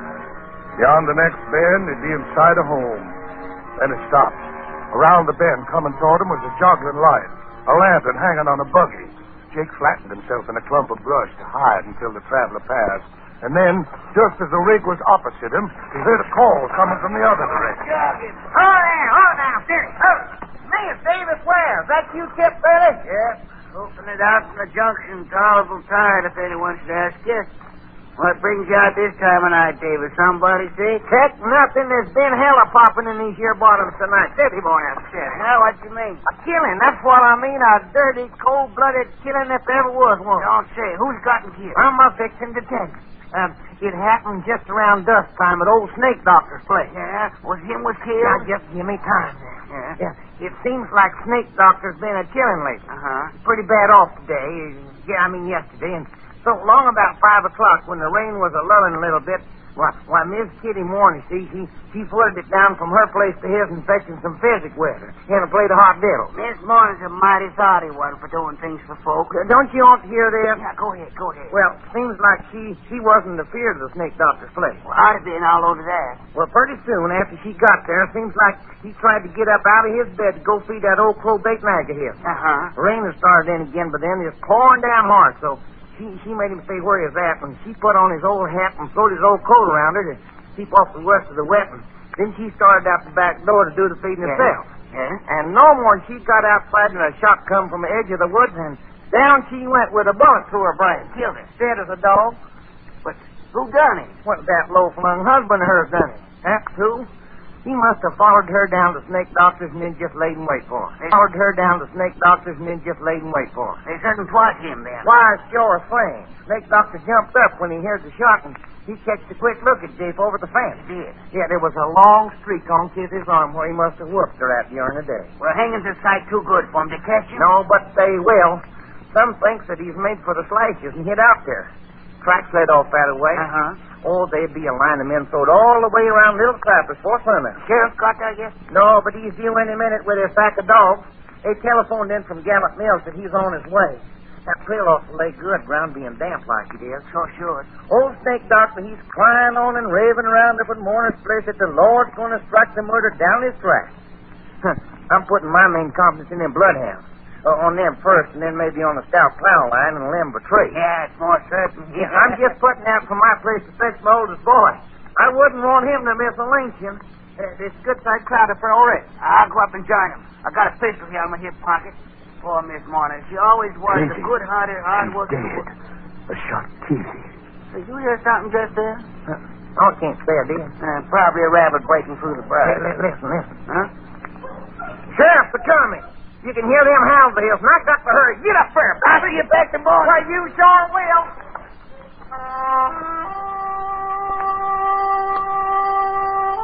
Jape didn't have time to waste mourning his dead wife.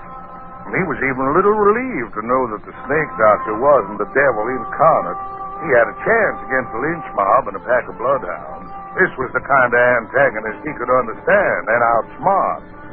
Jape's imagination went to work again as he backtracked along the creek bottom in the spotted moonlight. Gotta throw them dogs off the trail.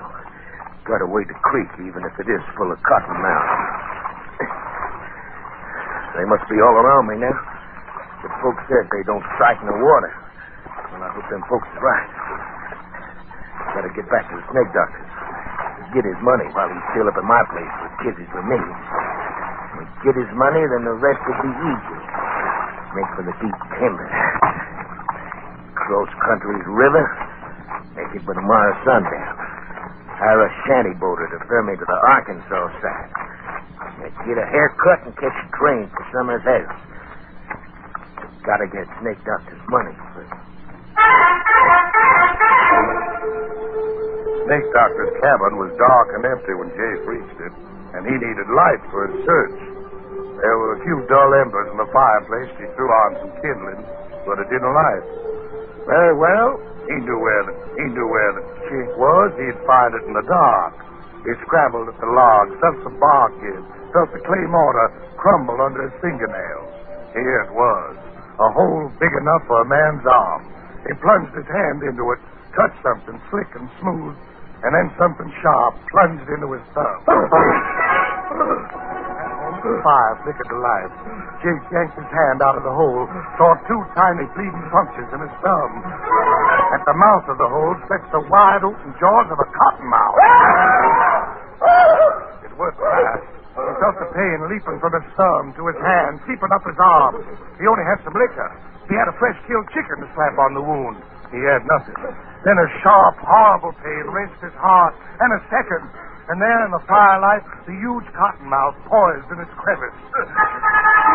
Jace leaped out of the shack and started blindly for the timber, staggered, stumbled, and pitched forward on his face. His open mouth full of weeds and muddy grass stems. The clamping fingers of his outstretched right hand almost touching a reddish-black smear on the wet, trampled grass. Good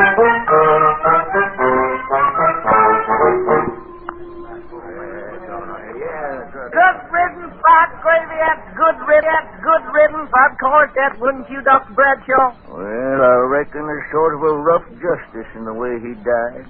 Look, his hand reaching out. Just about touches the blood where his woman fell. This has been quite a night, Davis. I've just examined the body of a man who appears to have been killed by snake bite.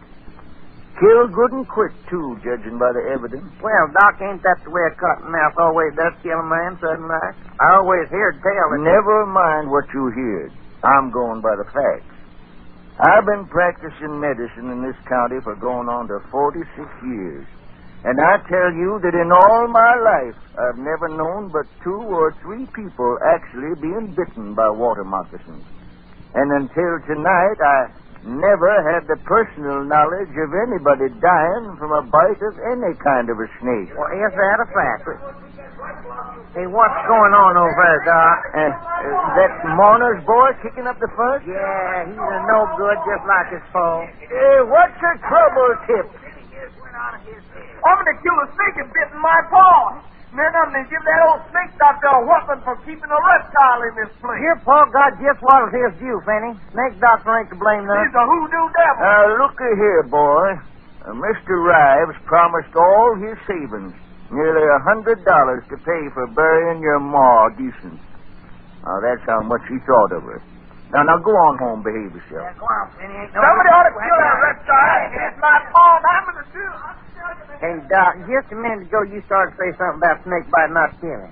How do you account for Jafe here? Well, the late Jafe Mourner had a rotten bad heart, Davis. Oh, he sure did. Yes, it proves that. I don't mean in that sense. I mean there was an organic weakness.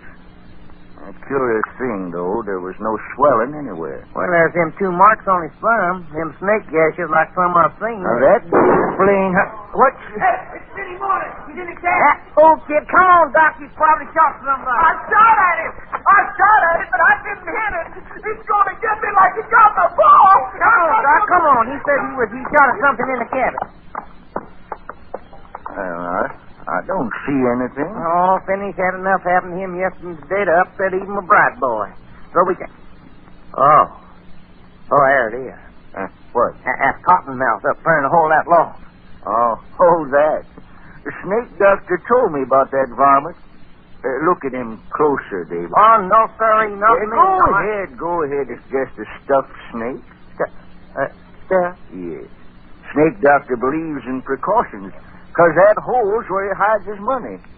That snake could scare anybody away who didn't know it was stuffed. But just to be sure, old snake doctor lined the hole with coils of barbed wire. I see. You think that them marks on Jay's thumb was got off of the barbed wire, huh? That could be.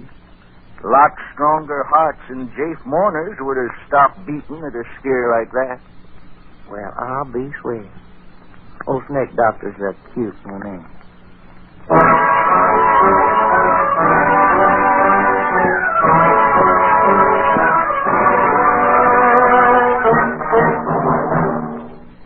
Escape, produced and directed by William N. Robeson, has brought you Snake Doctor by Irvin S. Cobb, adapted for radio by Fred Howard, who also played Doc Bradshaw.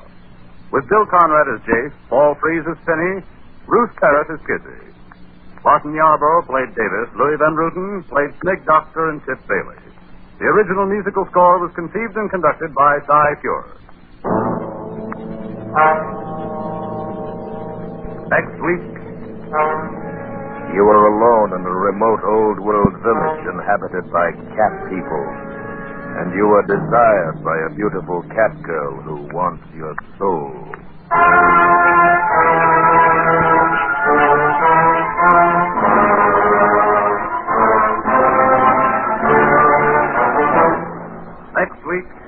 escape with Algernon Blackwood's eerie story titled Ancient Sorcerers. Good night then, until the same time next week when we again offer you Escape.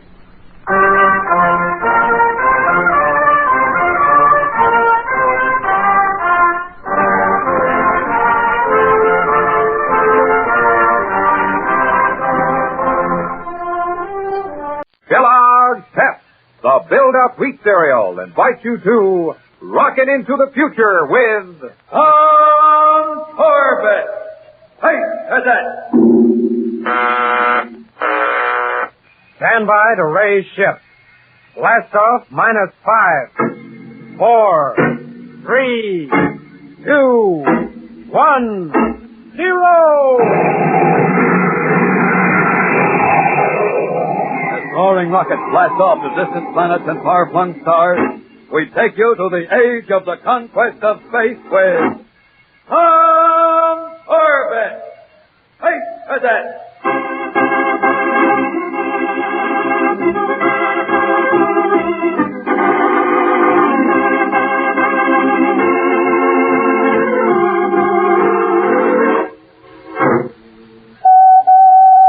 Attention Polaris crew, Captain Strong speaking. Report to my office immediately for orientation assignment. That is all.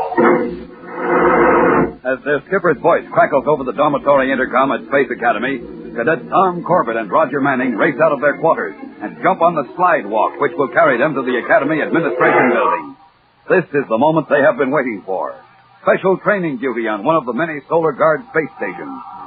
Now, as they stride down the corridor to their skipper's office. Astrogation. Hey, what in the universe are you mumbling about, Roger? Just putting in my pitch with Lady Luck, Tom. On our assignment, you mean? Nothing else. Just give me a nice 2-week course in astrogation right here at the Academy. Oh, I get it. So you can date Helen Ashton every night. That's right, Space Boy. Say, have you ever seen anything like her? What lines? I know. Just like a rocket destroyer, and you're a space cruiser closing in. Yeah, that's right. And class? Listen, she's got more class. Okay. Damp your tubes. Here's the skipper's office.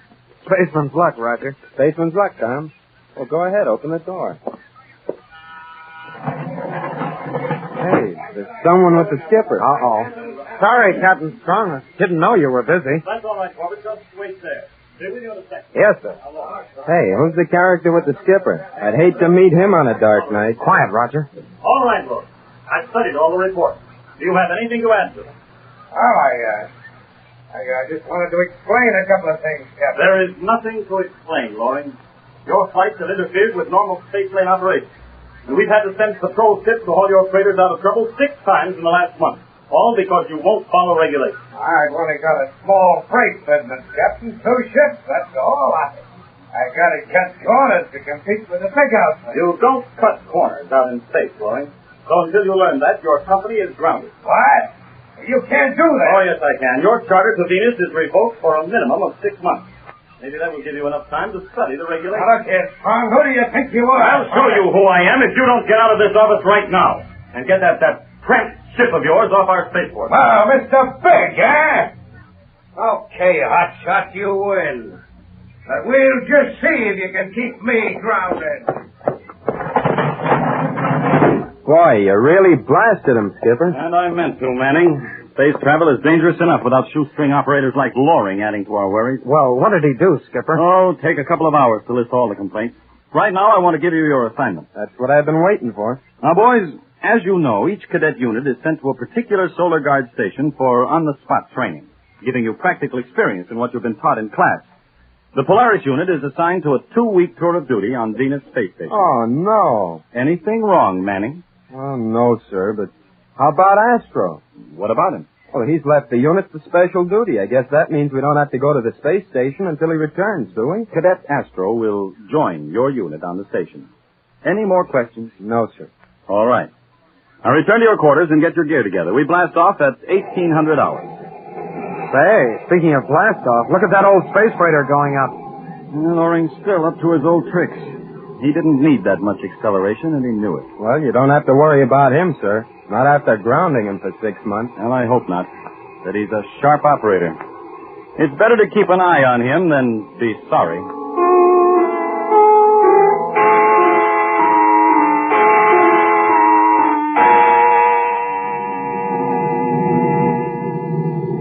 Blast your hide, Ross. It's all your fault.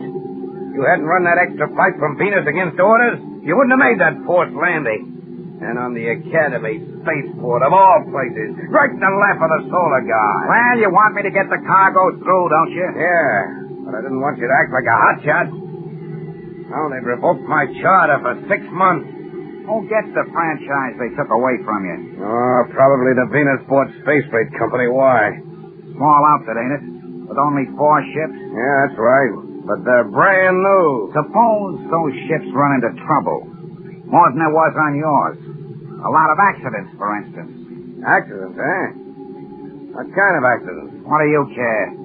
Well, I don't want to get mixed up in any killing. The solar guard is too tough. Who said anything about killing? Just crack-ups. You leave everything to me. When I get finished with the Venusport Space Freight Company, they'll think they've been hit with their own private asteroid belt. And you'll be back in business again.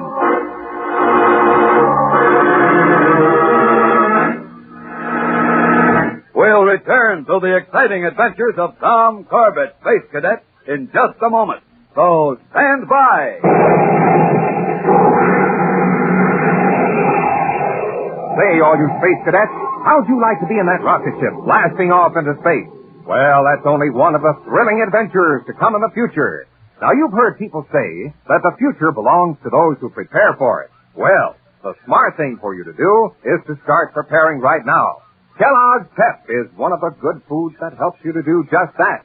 Now, if you want to help yourself to build strong bone and muscle, one of the ways is to make sure the cereal on your breakfast table is Kellogg's Pep. And you can bet that's the cereal Tom Corbett reaches for each morning at Space Academy. You bet I do, Spaceman. Kellogg's Pep is more than just a swell-tasting breakfast cereal. Pep gives you build-up food values, too. More builder-upper food values than any other wheat flake cereal. More than the average daily need of vitamin B1 and sunshine, vitamin D. If you have your eyes on the future, Spaceman, there's no two ways about it. Ask your mom to serve up the Space Cadet cereal. Kellogg's Pep. And wait till you taste that special Kellogg malty flavor. Why, you'll be back for second helping just about every time. Now, just remember, for the cereal that gives you top-notch flavor and build-up wheat values, too, get the build-up wheat cereal, Kellogg's Pep. P-E-P. Pep.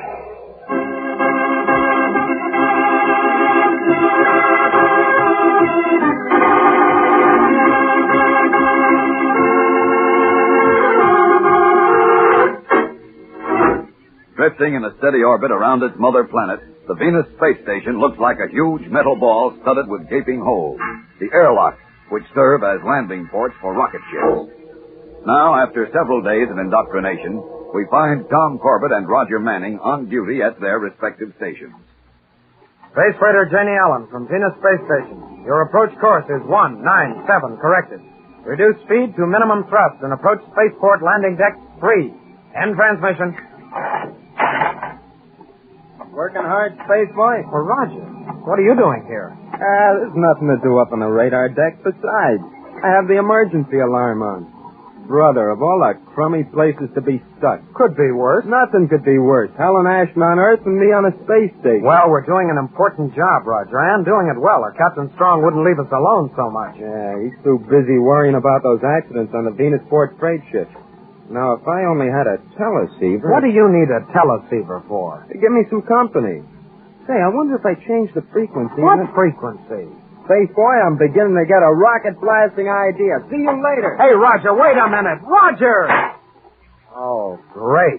Now what kind of mischief is he up to?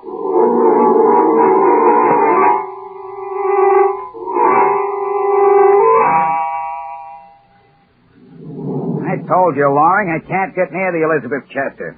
All the accidents must be making them cagey. Oh, it's even more important now to rig up another accident. Why? I found out that Solar Guard's going to investigate Venusport Space Freight Company. If we can set up this accident, it'll be the last straw. We'll be back in business again. Yeah, but how? I told you I can't get near the freighter. They got guards all around her. All right, then, there's only one way. We have to blast off with her. With her? Yeah. She carries passengers. We'll make her crack up in space. Yeah, but what happens to us? We'll get out the escape hatch and space her. And drift around in space? Oh, no, not for me. Listen, we'll fix everything so we can jump out near the Venus space station. And when the Elizabeth Chester cracks up, we'll be the only survivors. The station will send out a jet boat and we'll be saved. Yeah, but that means killing the crew. Look who's afraid now. I don't like it, Laurie. I'd rather wait. They can't wait. I'll go and make the arrangements for the tickets now. And you get whatever you need to make this the worst accident the Venus Sport Company ever had.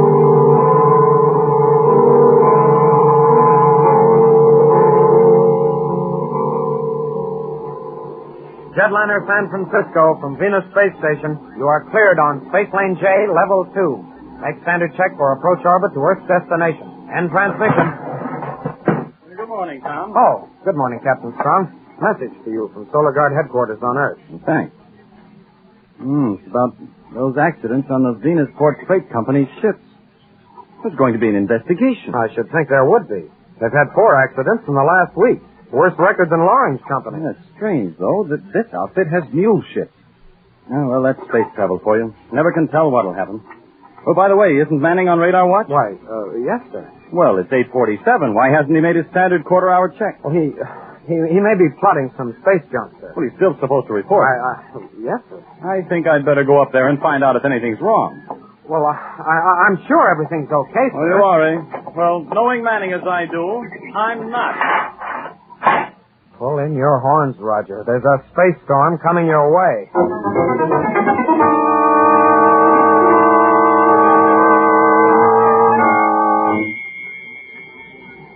It was easy, Arnie. I switched the radar frequency on the station, beamed to a teleceiver line on Earth, and called you up, my little space pet. Genius, huh? Now, don't forget, we have a date exactly 5 days from today, and... Yeah, what do you... Uh-oh. Goodbye, baby. Morning, Captain Strong. What's going on here, Manning? I, was talking, sir. Talking? To whom? To whom, sir? That's what I asked you, Manning. I was, talking to Worth, sir. Was the conversation official business? You mean official, like here on the station? Official, like here on the station? No, sir. You failed to make your quarter-hour check to tower control. Yes, sir. And you've altered official equipment for your personal use. Yes, sir. Are you aware of the seriousness of your negligence? I'm aware of that, And sir. can you repair the radar and use it as it was intended? Yes, sir. Then do so immediately. There are ships in flight depending on your information. Perhaps this is the answer to a sudden outbreak of accidents since you arrived on this station. But this is the first time I've done this, sir. I can only believe what I see, Manning. Maybe this is the first time. I hope for your sake it is. Yes, sir. Meantime, when you are not on duty, you are confined to your quarters. I'll decide on disciplinary action later.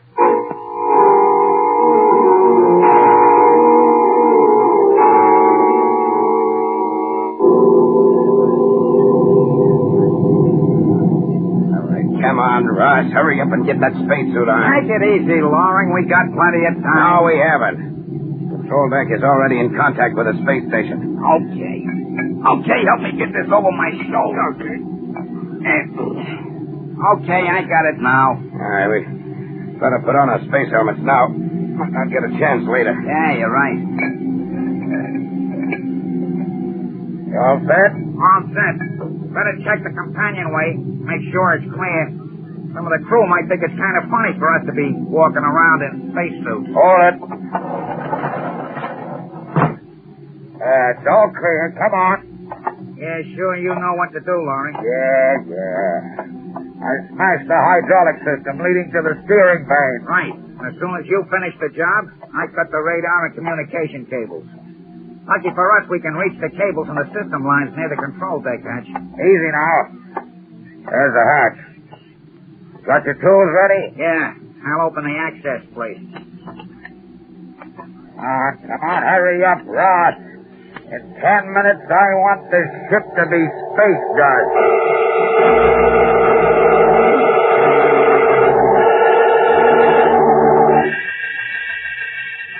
Elizabeth Chester from Space Station. Correct your course and reduce speed. Acknowledge. Acknowledge.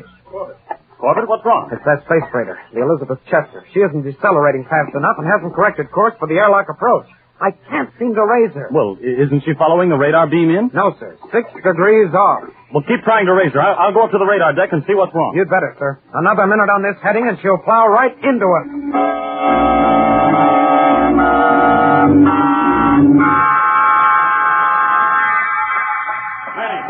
Manning. Aye, Captain Storm? What's the matter with your radar beam on the Elizabeth Chester? She needs it to get into the airlock. I've got it on her, sir, but they're not picking it up. Are you sure you reset the beam properly after that stupid trick you pulled? Yes, sir, I'm positive, but it just isn't reaching the Elizabeth Chester. I don't know why. Manning, if that ship crashes, I'll hold you personally responsible. Hey, the disaster alarm. Attention emergency crews! Attention emergency crews! Stand by for crash approach! Near airlock 7. Stand by for crash approach!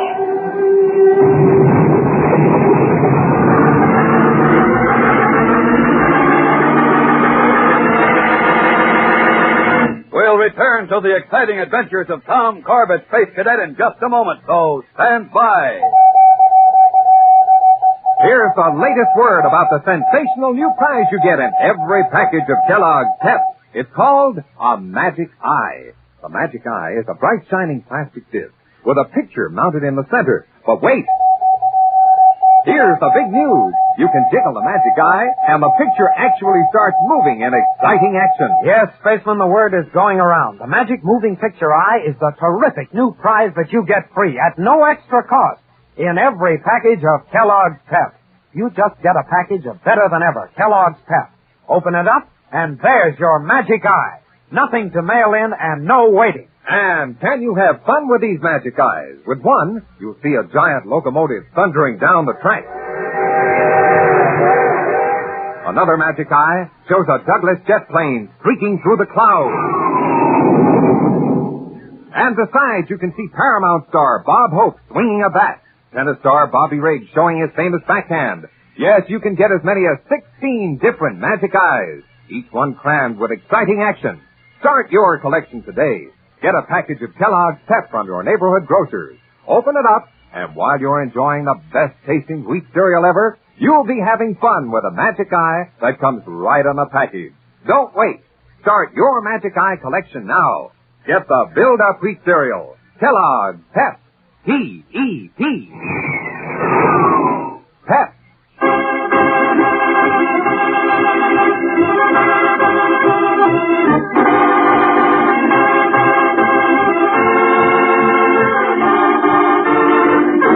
A space freighter has crashed into Venus Space Station. The Elizabeth Chester, sabotaged by Loring, the owner of a rival freight company, and Ross, his chief pilot.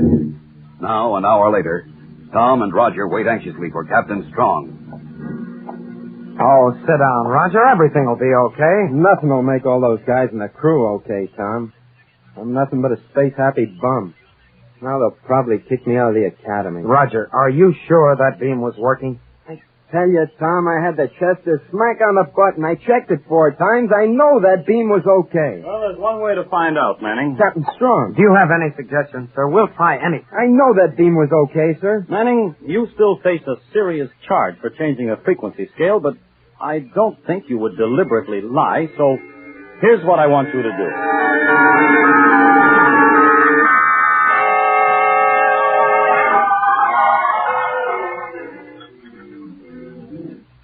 Want more coffee, Ross? Who wants coffee when there's going to be an Academy investigation?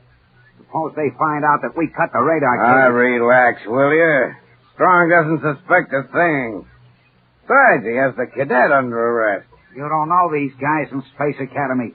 They don't stop digging for facts, they'll find out. They can't prove a thing. The crew's dead and the ship's nothing but a pile of junk. Here, drink this coffee. I know we shouldn't have tried it. It was crazy. It was all your idea, Loring. Will you forget it? They'll find out, I tell you. Shut up, you fool. Here comes Strong. Hello there, Strong. I wanted to talk to you, see about transportation to Venusport. You're not going to Venusport, Loring. You're under arrest. You and Ross. Arrest for what? Sabotage and wholesale murder. Oh, you're crazy. You can't prove anything. Yes, we can, Loring. We just checked that radar beam with a dummy run on a jet boat. The beam was in perfect order, on the exact frequency. Okay, so it was. How does that make us guilty? Well, that in itself didn't. But it opened up a whole new line of investigation. It showed there must have been something wrong with the space freighter's receivers, and we examined the wreckage closely. We found that the radar cables had been cut. So had the hydraulic lines for the steering deck. You're trying to pull a fast one. That space freighter's just a mess of junk. It smashed itself to pieces. They're lost out in space. Oh, no, Loring. You forgot an elementary rule of space. Everything drifts in a regular orbit. Nothing is lost in space. And the wreckage of the Elizabeth Chester floated along right with the space station. So it was an easy job to find the section where you'd cut the cables and broken the hydraulic system. I told you, Loring. I told you it wouldn't work. Shut up, Ross. No, I'm getting out of here. They're not putting me on a penal after all. Ross, come back here. Ross, get away from that airlock. Ross, look. The poor devil, he picked the wrong airlock. Hey, he's gone. Yes, that airlock opened out into space. No one can help him now. He's paid in full for the crew of the Elizabeth Chester.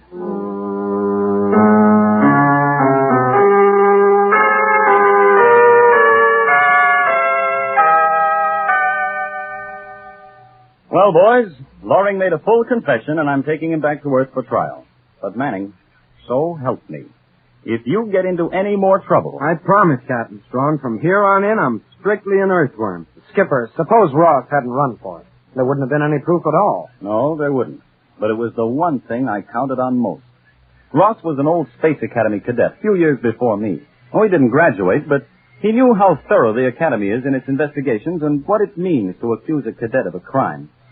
He couldn't take it. Gosh, we're important people. Oh, you're not important. It's what you represent, Manning. And that's what Ross was afraid of. He knew when a Space Academy cadet or a Solar Guard officer says black is black, it's not green, pink, gray, or blue. It's black. And remember that, Manning. Uh-oh. Roger, what's the matter? Well, does that include everything you say to everybody? Everything?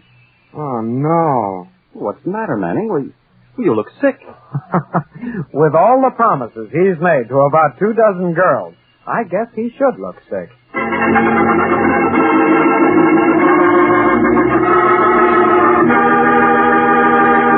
Don't miss the next action-packed adventure with Tom Corbett, Space Cadet, on Thursday, when Tom and Roger receive a deadly warning that sends them into the jungles of Venus in Part 2 of The Space Station of Danger. Tune in, same time, same station, for the next thrilling interplanetary adventure with Tom Corbett, Space Cadet. Brought to you by Kellogg's Pep, the Build-Up Wheat Cereal.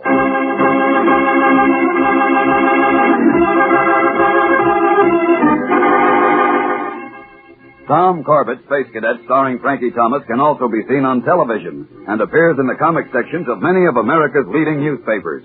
Look for it daily and in weekend editions. Featured in the cast were Edward Bryce and Jan Merlin. Today's program was written by Richard Jessup and directed by Drex Hines. Jackson Beck speaking. Kellogg's Raisin Bran has a secret. Kellogg's Raisin Bran has a secret. And what a secret! In Kellogg's Raisin Bran, the tasty raisins are dipped in honeycomb. That means plumper, more tender raisins, along with delicious golden crisp bran flakes, both fruit and cereal, all in one box. And no other raisin brand but Kellogg's gives you the tender goodness of raisins dipped in honeycomb. That's Kellogg's secret. So for your breakfast, make sure you get Kellogg's, because Kellogg's Raisin Bran has a secret. This program came to you from New York. America is sold on ABC, the American Broadcasting Company.